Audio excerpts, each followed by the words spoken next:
I'd like to call to order the meeting of the Village Board for August 10th, 2021. Could you please join us for the Pledge of Allegiance?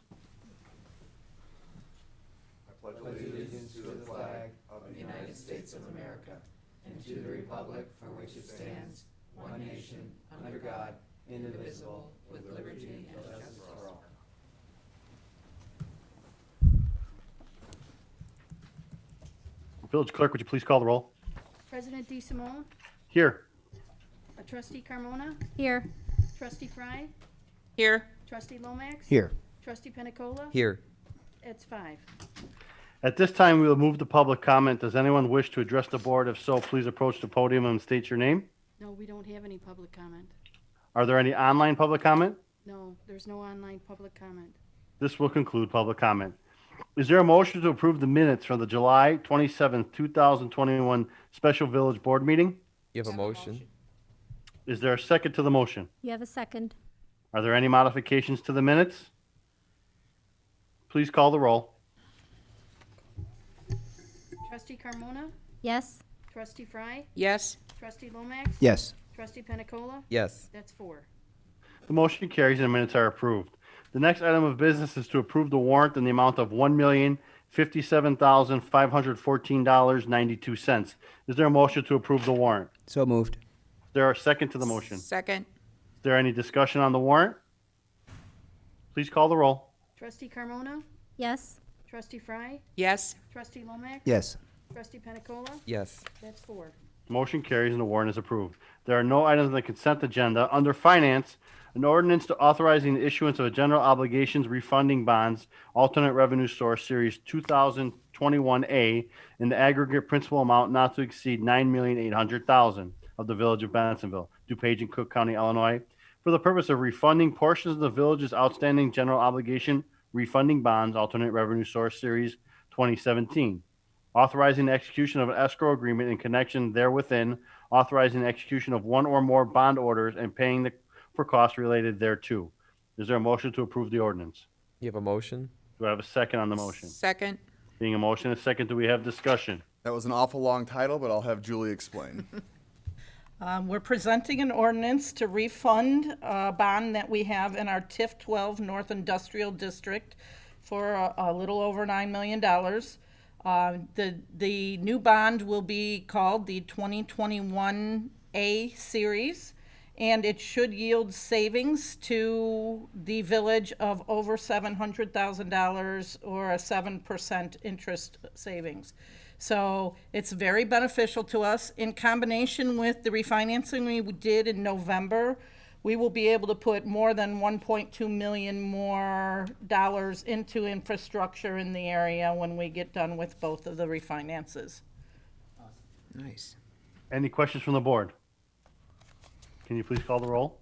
Trustee Carmona, Yes. Trustee Fry, Yes. Trustee Lomax. Yes. Trustee Penicola. Yes. That's 4.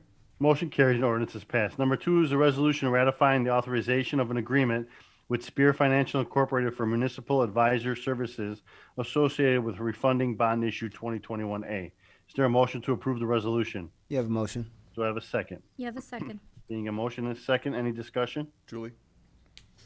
In connection with that same bond refunding, we are asking that we approve a contract with our Spear Financial Municipal Advisors. We're expecting the cost to be about $30,000, which should be paid from the bond issue. Any questions from the board? Please call the roll. Trustee Carmona, Yes. Trustee Fry, Yes. Trustee Lomax. Yes. Trustee Penicola. Yes. That's 4. Motion carries, the resolution is approved. Number 3 is a resolution receiving and placing on file the Village of Bensonville's comprehensive annual financial report and single audit report for fiscal year ending December 31st, 2020. Is there a motion to approve the resolution? You have a motion? Do I have a second on the motion? Second. Being a motion and a second, do we have discussion? For this item, I'd like to invite Dave Jelonic from GW and Associates. Dave is our auditor, and he will present his audit findings.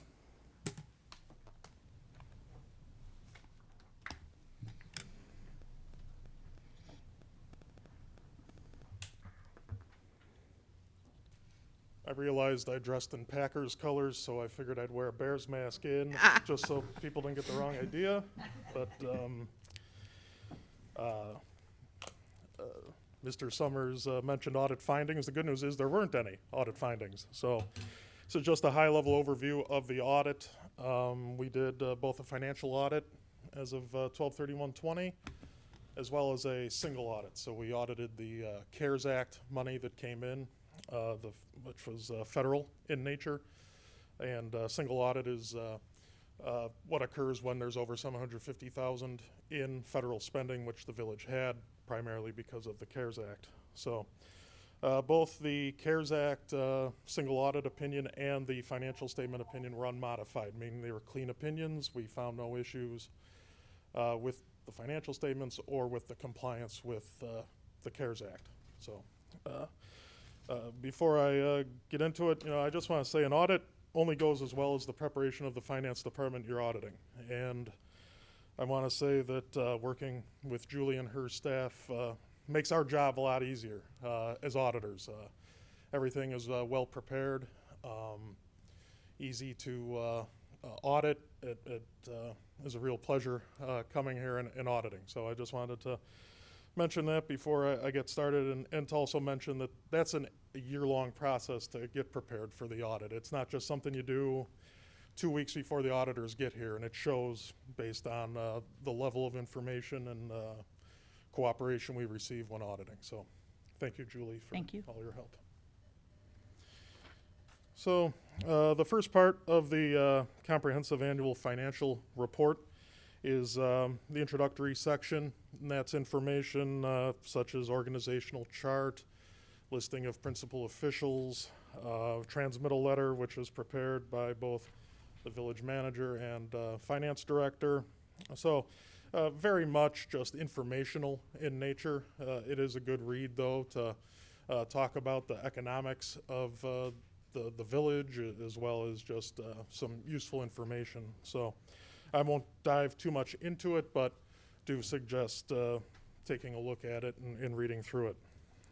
After the introductory section, we get to the independent auditor's report, which is where we issue our opinion. As I said, it was an unmodified, clean opinion, so no issues were noted. One change in the report this year compared to prior years was due to the implementation of GASB 84 for fiduciary activities. The escrow and deposits fund, which was previously reported on its own as an agency fund, is now reported with the general fund. That's a fund where the cash on hand equals liabilities, so it had no prior period restatement effect on the general fund, but now that cash and related liabilities are reported in the general fund. And that is covered in our emphasis of matter paragraph on page 1 of the report. After that, for about the next 17 pages, I believe, is the management's discussion and analysis. That is a portion of the report that's prepared by Julie and her staff. Again, very informational, high level, talking about the performance of the village over the past year. Again, a very good read, just to look at those high level points as far as what was going on during the year. After the MD&A is the financial statements. So the first two statements are government-wide statements. They present governmental activities and then business-type activities. Governmental activities are your general fund, your special revenue funds, capital projects funds. So TIF funds are included in that, special service areas, Parks and Rec, MFT, in addition to the general fund. That's basically where all that information consolidates and also reports things like capital assets, long-term debt that aren't reported in the fund statements, which will be a couple pages down. Business-type activities include your sewer and water, recycling and refuse, and commuter parking funds, again, consolidated into one fund.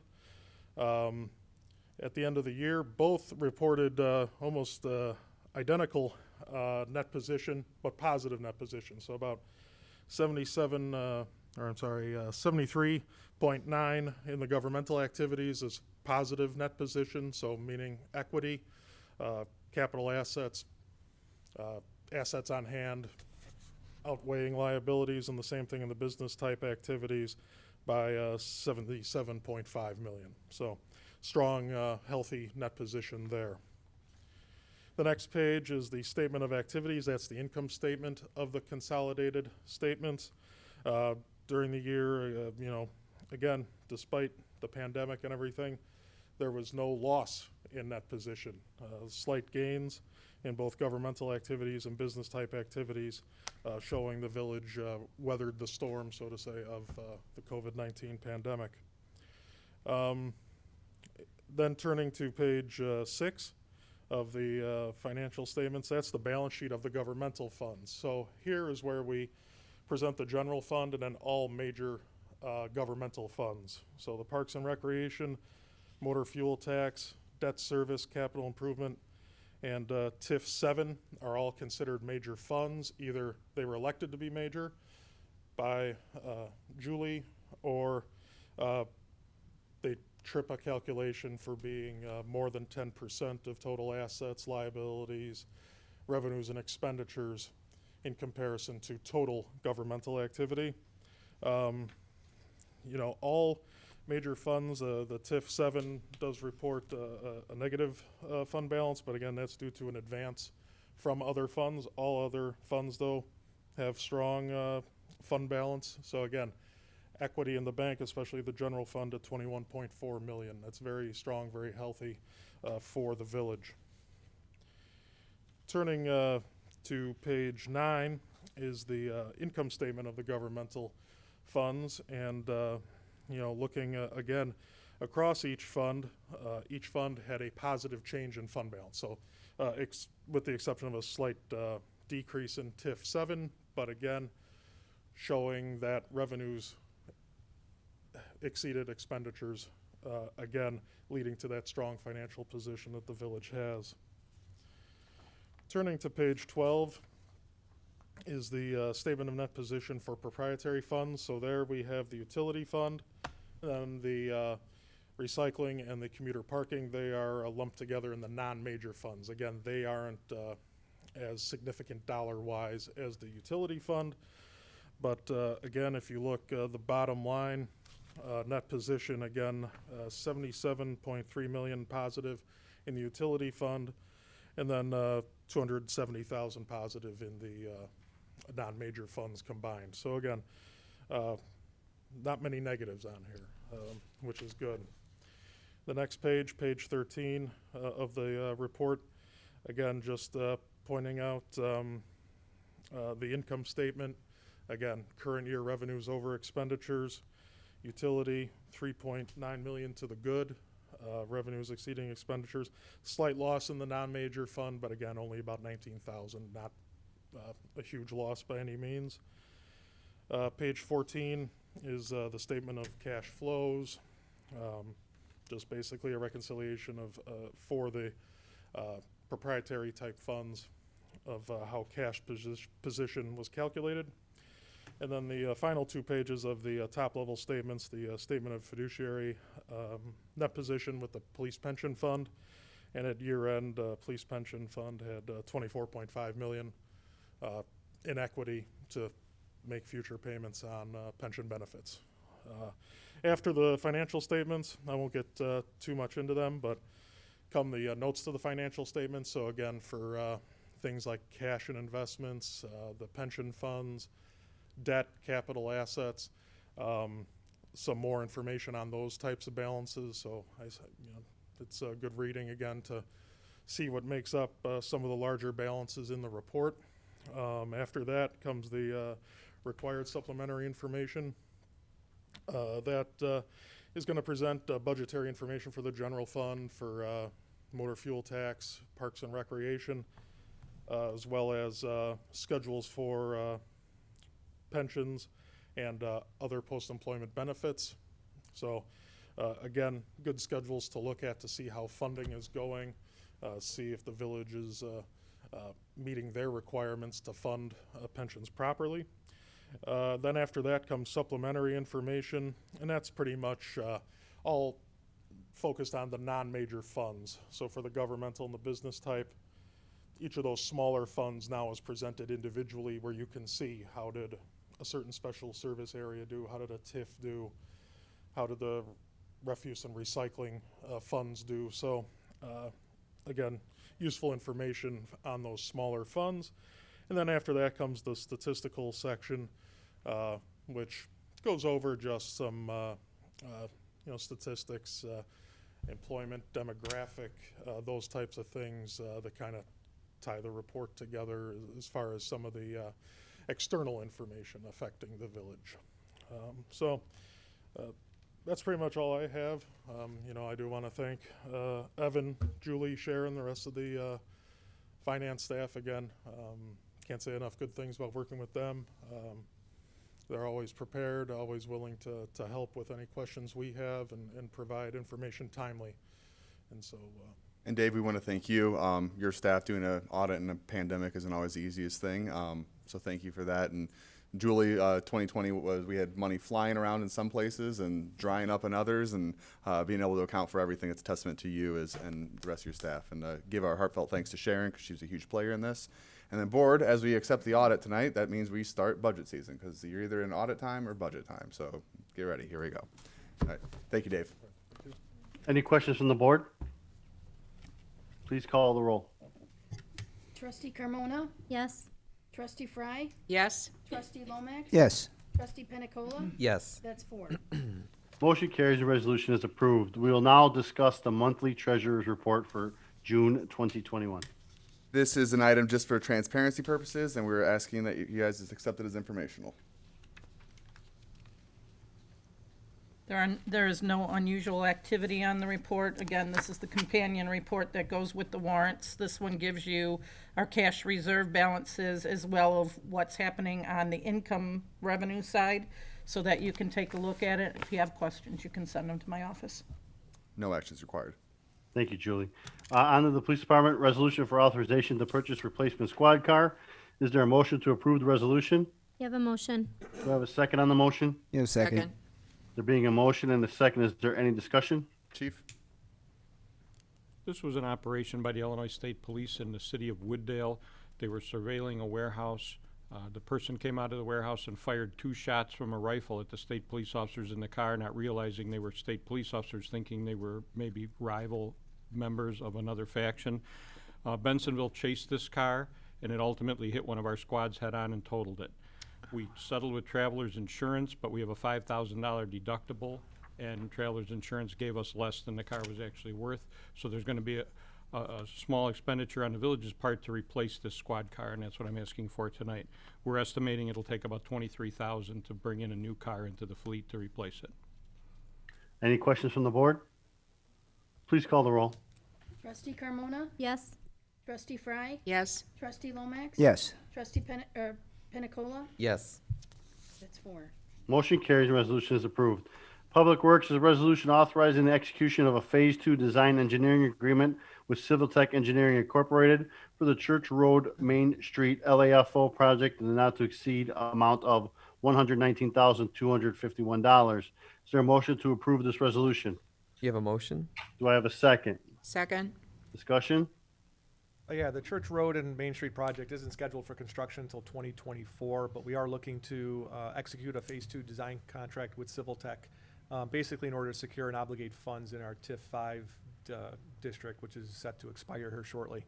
The project will include resurfacing of Church Road from Grove to Irving Park Road, so it's the one section that hasn't been repaved yet in the last 5 years. And also Main Street from York to Church Road. There was a typo in the Green Sheet, I apologize for that. Main Street does not go from Church to Green Street, it actually goes to York Road. The village did secure STP funding for this project. We're well into the Phase 1 design with Civil Tech right now. They submitted a proposal in the amount of $119,251. A good chunk of that is actually for some land acquisition. We do need a couple of temporary construction easements and a permanent construction easement. So this includes some of the acquisition property and the efforts on that part. The actual Phase 2 design cost is only about $69,000, so it falls within our typical 8 to 10% range of the estimated construction cost. Funds were planned in next year's CY22 budget. We actually don't expect to expend these funds until that point in time. Once we're done with phase one engineering, then we can hit phase two, so that is probably gonna be more of a 2022 expense. So based on that, staff does recommend approval. Any questions from the board? Please call the roll. Trustee Carmona? Yes. Trustee Fry? yes, Trustee Lomax? Yes. Trustee Pena Cola? Yes. That's 4. Motion carries. The resolution is approved. Before moving on to presidential remarks, I believe, is it Corey or Sean? Do you have a proclamation you need to read? We'll have Sean kind of explain what the mission did, and then Corey will read the proclamation. Okay. Thank you, sir.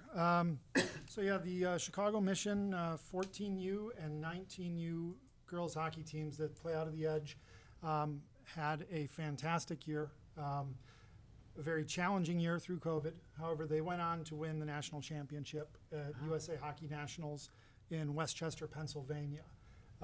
3 of the girls on the U19 team, that was their 3rd national championship in a row.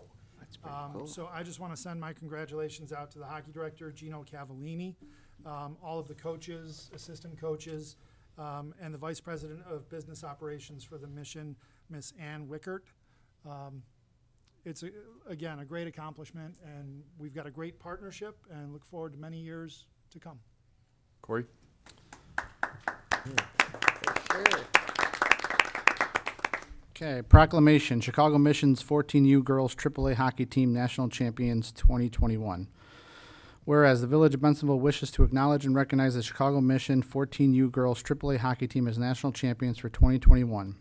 And whereas the Chicago Mission's 14U Girls AAA Hockey Team season record was an impressive 35-5-1 with 162 goals made, is head coached by Shannon Coleman and assistant coaches James Coleman and Katie Granato. And whereas the number 1 nationally ranked Chicago Mission 14U Girls AAA Hockey Team for the 2021 season consisted of 20 players. Whereas the Chicago Mission Girls Hockey Team's home ice is located at the John Street Edge Ice Arena in Bensenville, Illinois.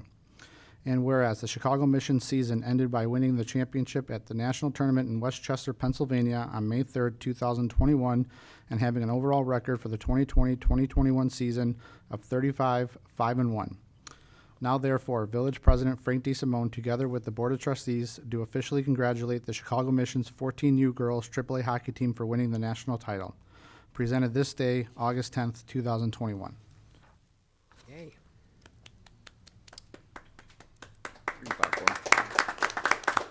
Awesome. Proclamation, Chicago Mission 19U Girls AAA Hockey Team National Champions 2021.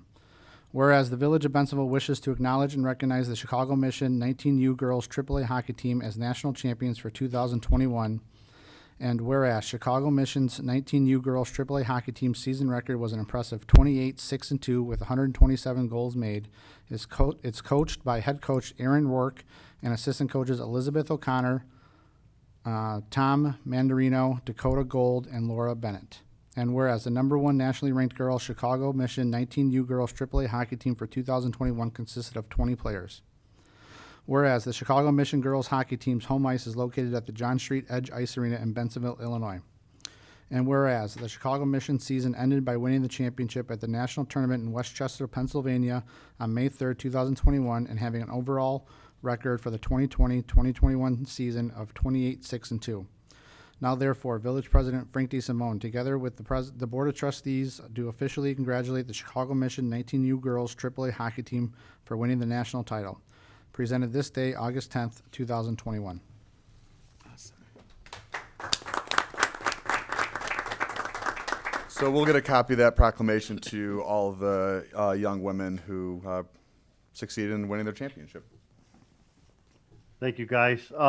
I have a couple of presidential remarks. The first one, Music in the Park continues this month. Please come out and enjoy the event with your family and friends. Next week, Kashmir is performing, which is August 25th, I'm sorry, will be our last show of the season. Please see the Village website for additional information. Just a reminder that the residential landscaping contest is ongoing. Village staff continues to monitor properties for outstanding homes. The Garden Club of Bensenville will judge and determine the top homes. Submit your nomination today using the Village website link or by calling Community Liaison Steve Skursky at Village Hall. And lastly, I'm on the screen, as you guys can see. The reason why I'm doing this remotely is I have tested positive for COVID after being fully vaccinated. So myself and my family are positive, and we are quarantining at home. I'm actually off quarantine tomorrow. I cannot speak enough about, and this is not a rant, this is just me personally. I cannot speak about enough about how grateful I am that I did get vaccinated, as my symptoms really just kind of resembled a sinus infection. Runny nose, little bit of a sore throat. I did lose taste and smell, but I did get vaccinated. Same with my wife. We're all vaccinated, and we all were able to become COVID positive. Don't know where, don't know how, don't know when. But so thank you guys for putting up with me being at home on this big screen. I feel great. Like I said, looking forward to getting out of the basement tomorrow and looking forward to seeing everybody next week. With that, we can move on to the village manager's report. Thank you, Your Honor. We're all wishing you and your family a speedy recovery. On that note, on vaccinations, we are still encouraging everyone to get vaccinated. All the pharmacies here in town are offering free walk-up vaccinations, so if you haven't got vaccinated, you can go to the pharmacies. Also at Music in the Park, we have the IDPH vaccine van there. They're offering the Pfizer shot or the Johnson & Johnson. That will be at every Music in the Park through the 25th of this month. So get your shots, and let's see if we can beat this and get back to normal as quick as possible. That concludes my report, Mr. Mayor. Man. Do we have village attorney's report? I have no report, Mr. President. Is there any unfinished business to come before the board tonight? Is there any new business to come before the board tonight? Seeing Is there a none. need for executive session? There is no need, Mr. President. Is there a motion to adjourn the meeting? You have a motion? Do I have a second? Second. Please call the roll. Trustee Carmona? Yes. Trustee Fry? Yes. Trustee Lomax? Yes. Trustee Pena Cola? Yes. That's 4. Motion carries. We are adjourned. Thank you, ladies and gentlemen. Stay healthy. Have a great night. Have a good evening. Thank you.